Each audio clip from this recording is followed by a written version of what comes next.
नमस्कार, आपणा सर्वांचं दक्ष टाइम 24 लाईव्ह मध्ये सहर्ष स्वागत। आजच्या विशेष बातमीपत्रात आपण पाहणार आहोत शहरासह खेड्यामध्ये माठांना वाढते मागणी, माठ म्हणजे गरिबाचा फ्रीज।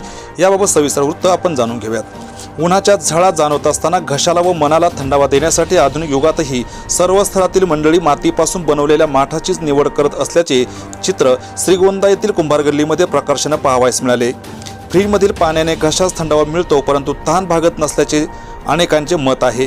यामुळे मातीच्या माठास व इतर भांड्याच्या वस्तूस प्रचंड मागणी वाढली आहे। मात्र वाढलेल्या सध्या कच्च्या मालाच्या किमती व प्रत्यक्ष तयार होऊन विक्री यामध्ये तफावत असल्याने उद्योजक व विक्री करणाऱ्यास परवडत नसल्याचे विक्रेत्यांचे म्हणणे आहे।